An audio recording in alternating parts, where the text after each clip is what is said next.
Hey guys, welcome to her Assumed Reality Hub. This is your host Esme along with Andrea, and today we are going to be discussing the lecture that Andrea read for us. Hey Andrea, what was the title of that lecture again? It was By Imagination We Become. Perfect. I loved it.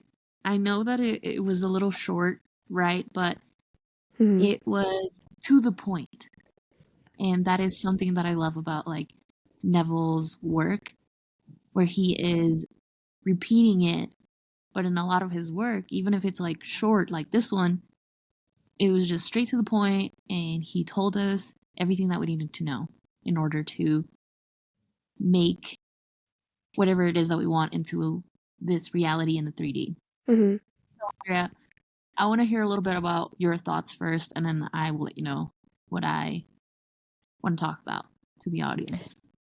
Yeah. No, I really liked this lecture. I love all of Neville's lectures, and I think some of his longer works are really beautiful and just have a lot of great insights in there. But I do like this one because it does get straight to the point. I think it gives us like kind of a tangible example that I'm sure we've all done in our own lives of like he talks about his friend arguing with her boss and how she shifted that situation. So I like that he kind of goes into how imagination is our reality and how we have the ability to create, and then gives us like very real world example that again we've all probably done that where we've argued with someone in our head or prepared to like beef with someone and be like, oh, this bitch is going to be at work today.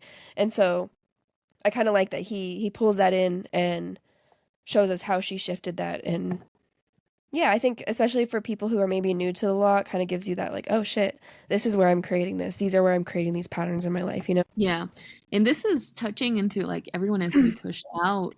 You know, I Well, in one of the past lectures too that we talked about, it also said like everything starts with you.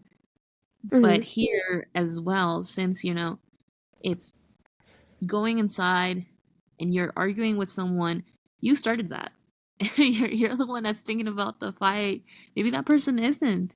And so you're the one that's actually making that a reality out here in this physical world. So both Hmm. of these worlds, the 4D, which is our imagination, and the 3D are real.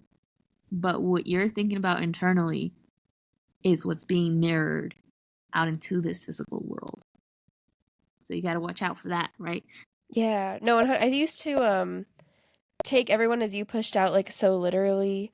So it's like, oh, if I'm, and I think in some ways it does apply in this way of like, oh, if I'm like, I don't know, like ignoring myself, then other people are going to ignore me, which I think is true. Like, I think if you don't deserve that you're worthy of getting attention or being a priority, yeah, it's going to reflect. But also, what reflects is like everyone pushed out is also you.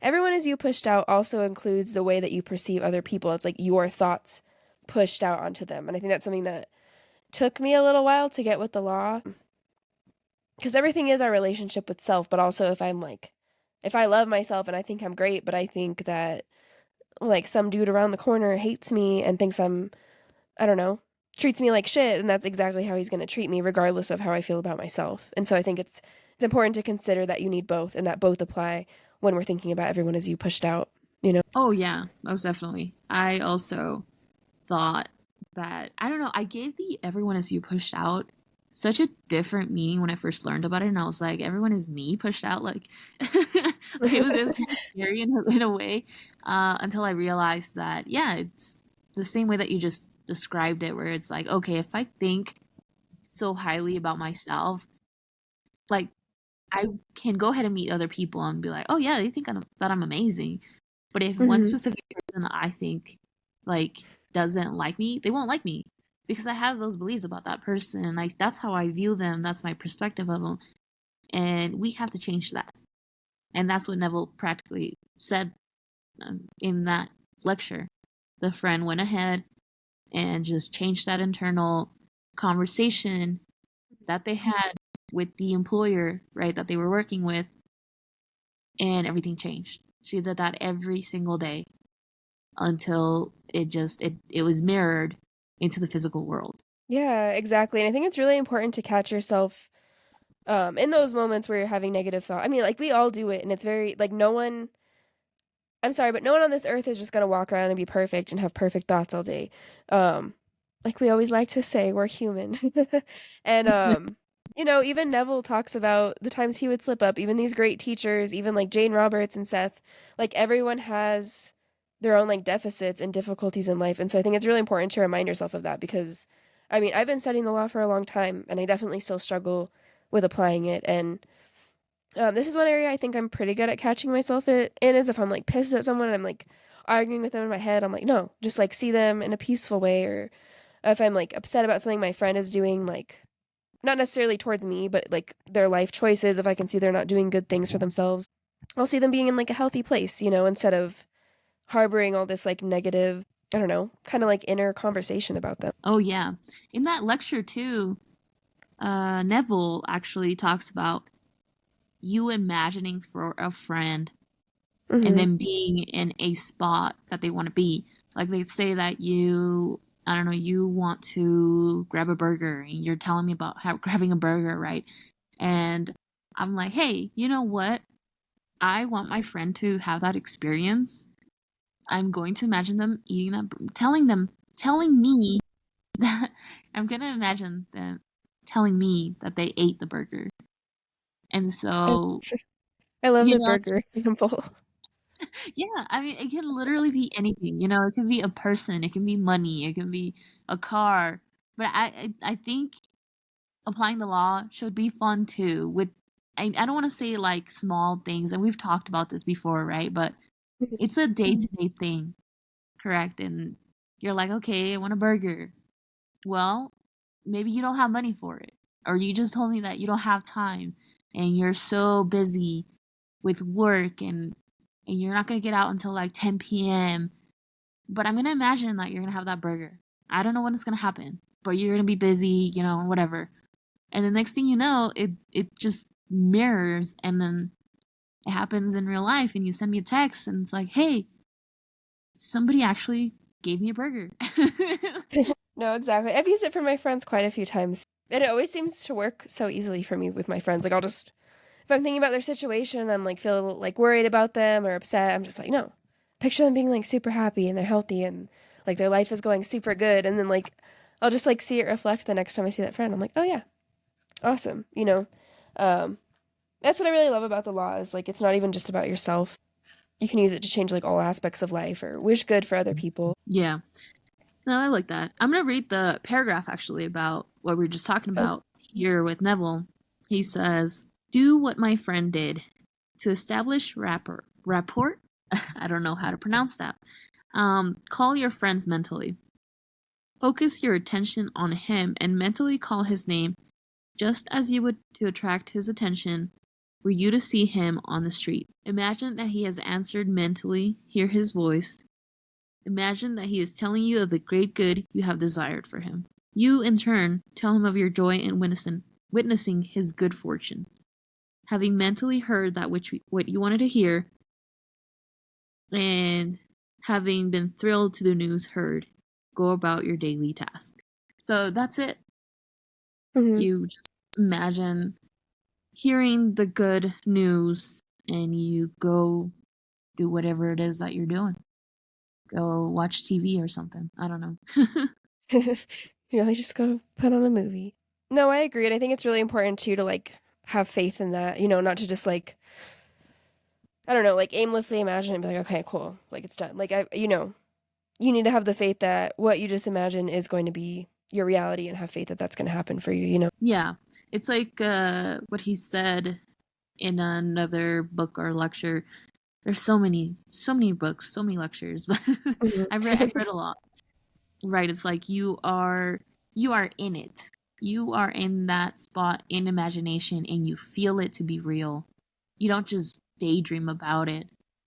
I know that some people do use daydreaming as a method, Mhm. but you do have to feel that it happened, right? In your imagination, that you are that person that is experiencing that desire, or for your friend or whatever. I mean, it's still a desire, right? For your Mhm. friend to be happy, or for yourself to be happy about your friends. So you imagine it and you're in it. You just don't daydream it. You don't just daydream about it. you make it happen. And you have faith in that. Yeah. Yeah, and it doesn't have to be like complicated at all. It's just that simple, like, I don't know. I feel like we all have that sense of when you really just know something's gonna happen. It's just that simple sense of inner knowing, and you like everyone has the ability to pull on that. And I guess when I'm talking about this, I think of like those high stakes situations where you maybe like imagine something happening, but you still have that anxiety there. You're like, oh, I'm gonna imagine this so that it happens. I'm like, you can't go into that like that. You have to just be like, no, I know it's done. I know it's done because I'm the creator, and like have that confidence within yourself and within the law and within the way the world works, you know? Oh, yeah. Yeah, definitely. Everybody does it. Yeah, you're all manifesting all the time. It's just some people are doing it unconsciously. And it's like Andrea said, even before knowing the law, if you had that feeling, or if you were like, I knew this was going to happen, that was a feeling. You knew. Mm-hmm. You had faith in that. So it happened. Yeah. Yeah, and like draw on experiences where you've had that and you've been like, oh, I knew this was gonna happen, or like you get that feeling, you're like, oh, this is what's gonna happen. That's literally just you manifesting, and it's probably something you've had practice with or have a lot of like strong self-concept in, and that's why it comes so effortlessly. And you can apply that to anything. Like nothing is really hard. Like again, we're people and everything doesn't have to be like seamless and easy. We all need to be reminded of the law and the way things work sometimes, but um, I think drawing on past experiences can be really helpful when if you're having like a struggle area come up or something that feels really big that you have some anxiety about, you know? Yeah. It is about imagining it and having control over that imagination. Also, oh, what does Neville say? He says it in this lecture, being disciplined. So I'm gonna read Mm-hmm. this because this one actually caught my eye, and I want to like emphasize this, right? It says, however, your conversation with your friend must be in a manner which does not express the lightest doubt as to the truth of what you imagine that you hear and say. If you do not control your imagination, you will find that you are hearing and saying all that you formerly heard and said. We are creatures of habit, and habit, though no law, acts like the most compelling law in the world. With this knowledge of the power of imagination, be as a disciplined man and transform your world by imagining and feeling only what is lovely and of good report. So you do have to be disciplined about it too. Uh, it's like Andrea said, right? You can go ahead and be like, okay, this is easy, and that's it. It's done. You planted the seed, and if you're one of those people that you can plant the seed and not think about it anymore, that's amazing. But if you do think about that desire, you have to think of it from a place that you already have it. You can't go back into thinking um, what you formerly heard, because that is the old beliefs and the old things that you had in your head and the old things that you already manifested into the 3D world, right? You're gonna keep Mm-hmm. perpetuating that if you don't discipline your mind and just have faith that it already is manifested. Because the second that you think about what it is that you desire, the second that you have that little feeling of like, oh, this is what it would feel like, it already manifested. No, I think that's really important to remember. And there's a quote from the lecture that I really caught my eye as you were talking about that kind of resonates with the same idea. It says, only an imagination can restore the Eden from which experience has driven us out. Imagination is a sense by which we perceive the above, the power by which we resolve vision into being. Every single stage of man's progress is made by the exercise of the imagination. It is only because men do not perfectly imagine and believe that their results are sometimes uncertain when they might always be perfectly certain. Determined imagination is the beginning of all successful operation. The imagination alone is the means of fulfilling intention. The man who at will can call up the image he pleases and blah blah blah. And yeah, I think that's an important thing to remember is that you need to be like disciplined, and that's where Mm-hmm. success comes from. And I just think it's so important. I'm like, I don't like to put like negative stipulations on things, but I feel like we also just have to be honest about the world that we live in and the context that we live in. And I'm like, we all have like access to phones all the time, and I think it's very easy to sort of just like be scrolling on your phone and kind of like not watchful of your imagination and be taking in these like negative messages and negative inputs, and we don't have as much mastery over our mind as I think we used to because of technology and because of I think technology is a great thing, but I also think it has its downfalls. And so I think it's important to consider those things and then like remember that, you know, you need to stay disciplined, you need to stay determined, and we can't just like fall into old habits and not really take control of things and expect our whole life to change, you know? You can't Yeah. half-ass it. Oh yeah, I agree with that. I What I like to do is actually take time away from technology and Mm-hmm. live in the present moment. That honestly, that is something that helps me, but that's personal, right? That helps me a lot when I am actually like actively manifesting something. And I don't want to say manifesting it because like I said, like it's already once I plant that seed, it's already done. Mm-hmm. It's just, you know, that I don't want to say I'm waiting for it to be projected into the 3D, but it's like it is kind of like a, it's like how other people have used that example where it's like you already placed your order on Amazon. All you're doing is just waiting for it to arrive, but you know that it's already yours. So Yeah. yeah, so I'm just chilling, but I I'm just living in the present moment, and that really really helps me to be able to control, you know, any negative thoughts that come up if they come up. I just remind myself it's already done. It's okay. Let's focus on this present moment. I am not mindlessly scrolling and being consumed and starting to think like, oh, I'm so poor or whatever social media is showing. So I'm actually being happy and enjoying life for what it is while also knowing that all of my desires are real and true and here. Yeah. No, exactly. And shit. Oh, okay, sorry.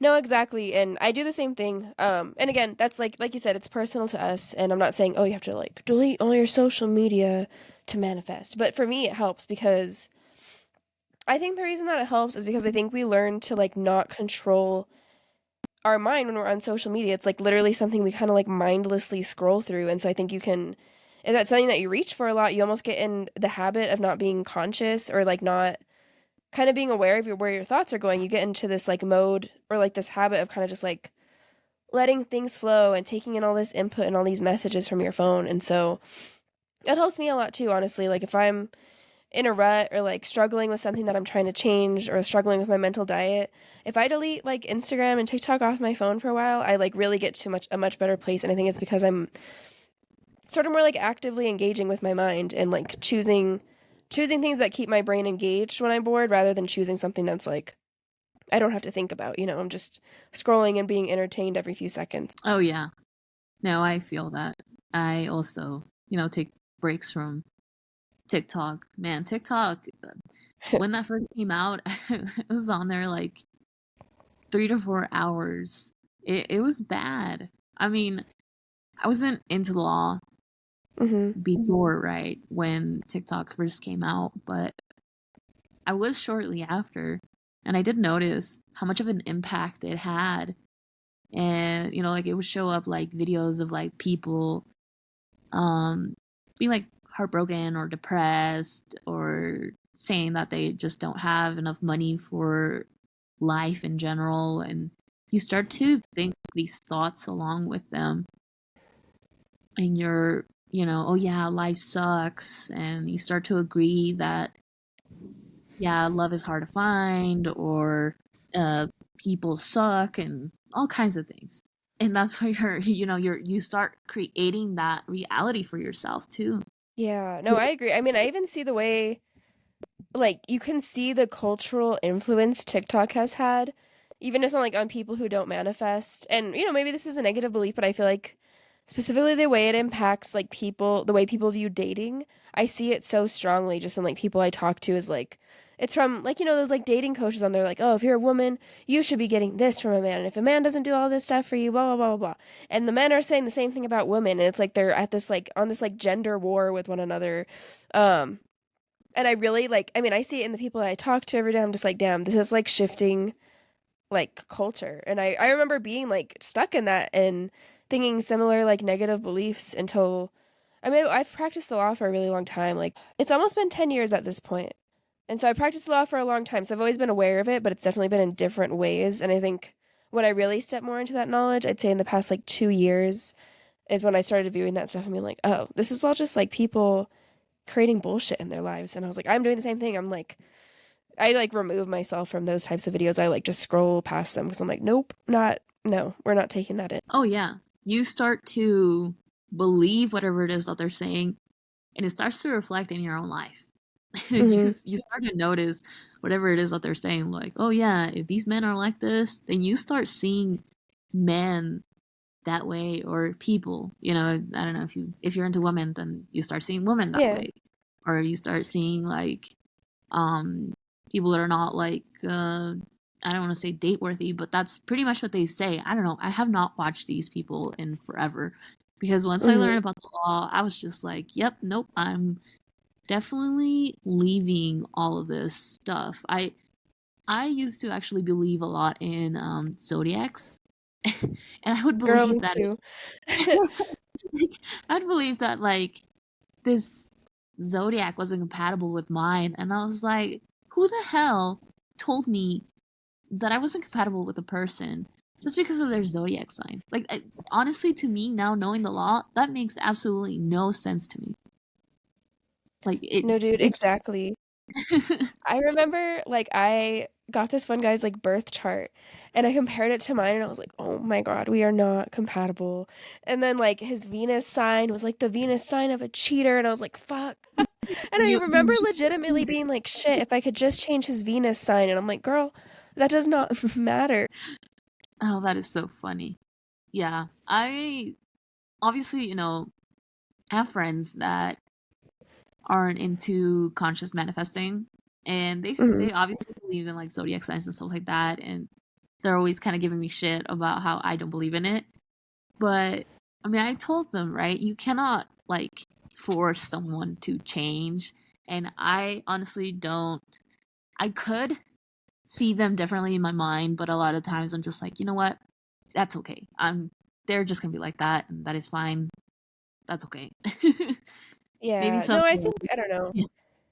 Not everything needs to like require, not that like again, not that manifesting has to be exhausting or anything, but I'm like it's when it's people that you interact with on a day-to-day basis in your life, to me that requires a certain level of mental energy to ignore the 3D and to picture things differently. And there's just things that I'm like I don't care. It's not like debilitating on my life or anything.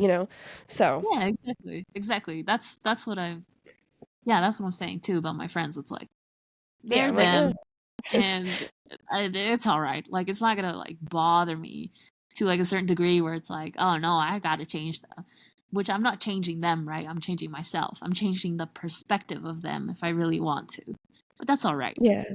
Yeah, no, I And feel you. I think astrology is interesting, but there's no way I'm gonna let that like rule my entire life or rule the decisions I make during certain transits. I'm like, it's cool. And like sometimes I'll see it like when Mercury's in retrograde, I will notice it'll be like the Wi-Fi be going out, some credit card company will be down. I'm like, that happens, and I'm like, Mercury is in retrograde. But I'm not gonna let it. I'm not gonna be like, oh, I can't sign a contract and I can't do this and I can't buy a new car. You know what I mean? I'm like, I can do whatever the fuck I want, yeah, but the yeah, Wi-Fi it's might your be down. I belief. don't know.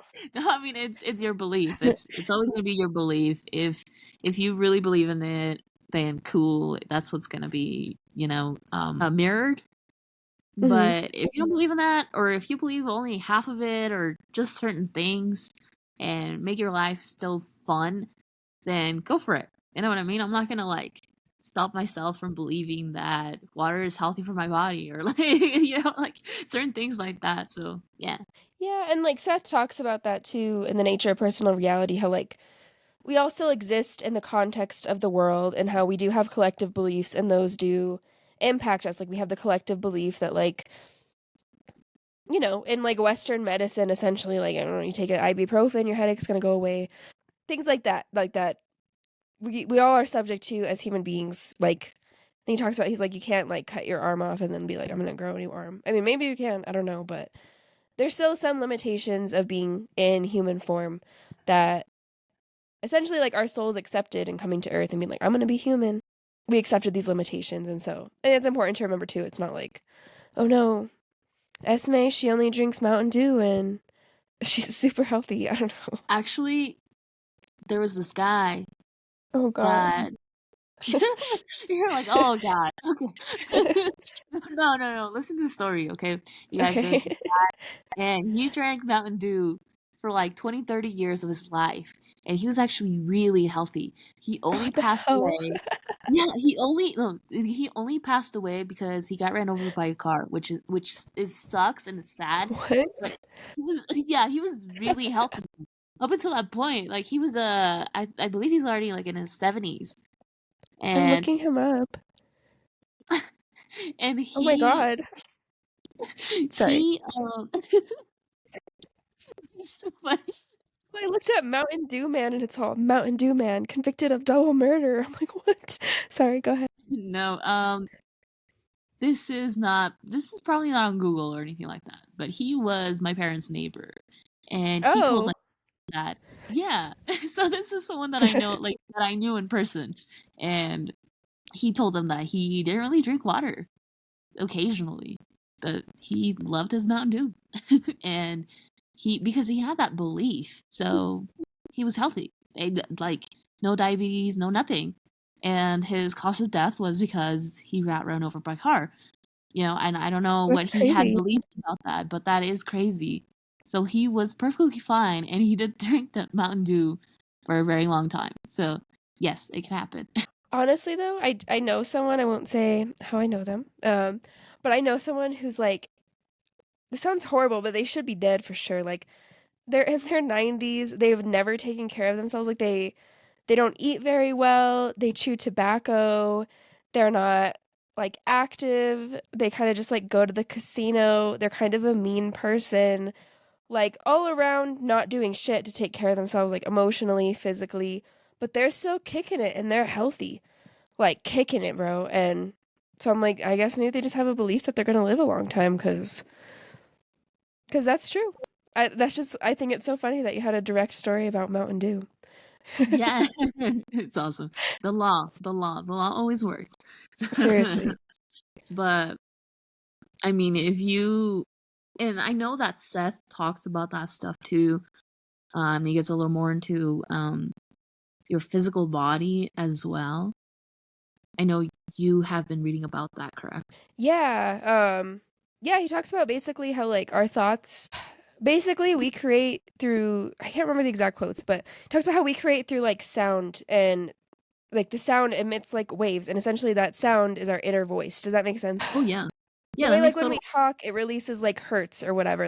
I can't think of the right words. But that's what our inner voice is doing to like all of our molecules and to like all the little parts of our bodies that are like constantly regenerating themselves and our cells that are recreating. And so he's like, you know, really people only have a certain physical image of themselves because that's what they tell themselves. So like someone looks in the mirror every day and they think about how disgusting they feel like they look and that's their inner voice and that's their inner talking.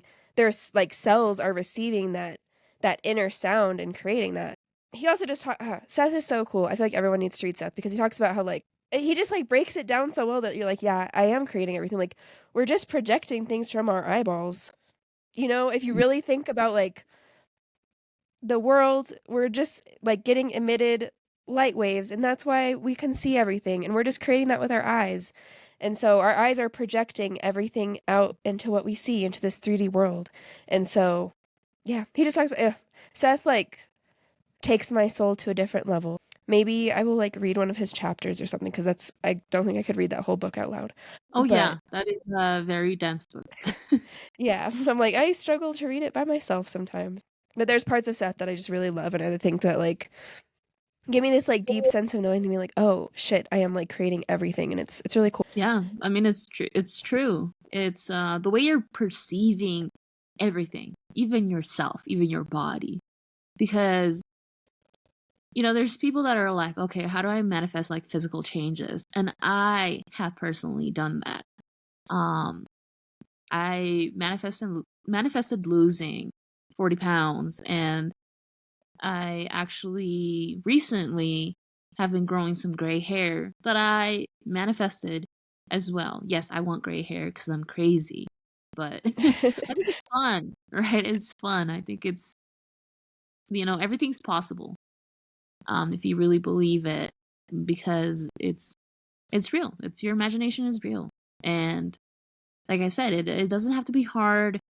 And something like Neville says, like, don't wait 4 months for harvest. He's always talking about that. Like, don't wait 4 months for harvest, meaning don't wait for your manifestation to appear 4 months from now or a year or whatever. It is already done. Your harvest is done. As soon as you imagine it to be real and you feel that to be real, and you're like, okay, it's done, that's it. Mm-hmm. And it'll just be projected and it'll be mirrored. Yeah. No, I always think, I don't know the direct quote, but there's essentially a Neville saying where he says, like, you'll know when you believe it because you will have changed. And when it happens for you on like a quote unquote like bigger belief, you really feel it where it's like, oh, this is the change. You've changed the belief and that it has no choice but to reflect. And so I don't know. I just think the law is really cool and it's always nice to be reminded of that. Oh yeah, yeah. You're always becoming. You become Mm-hmm. that desire. That's why, like, it's all you, because you're becoming that desire. You're being the desired feeling, the knowing, and you just know. I don't know how to explain that feeling, but like I said before, right, in this episode, it's like you've done it before. It's just this feeling that it's going to happen, but that it's already done. Yeah, it's that inner knowing that I kind of talked about at the beginning. Um, Yes. and just that inner trust. And it's so easy to pull on that feeling. We all have it. You just you have to be willing to believe. And there's no shortcut to it. Like, you got to just do it. You got to just be willing to take that leap. Oh yeah. So why don't we finish with that Hmm. quote, with that lecture that is one of my favorites, but I want you to read it because I mean I love it. I love it. And I know that I already talked about it in one of our previous episodes, but it was in this lecture specifically. Yeah, let me scroll to the bottom. Okay. So he says here at the end of the lecture, do not go seeking for that which you are. Those who go seeking for love only manifest their own lovelessness, and the loveless never find love. Only the loving find love, and they never have to seek for it. I love Oh, I love that quote, and like I said, it just doesn't pertain to just love, but he is talking about like love is our birthright, but mm-hmm. to me it goes way beyond that, right? And I dissected that quote in a previous episode if you guys want to go listen to that. But I don't know, it's perfect. And thank you so much, Andrea, for reading the lecture and for, this opportunity to be here and to talk about it, and to talk about the law in general. But I hope you guys enjoyed this episode. Yes, thank you guys, and thank you, Esme, for being here as well. It's always fun to record these episodes. We hope you guys are enjoying, and we will see you in the next one.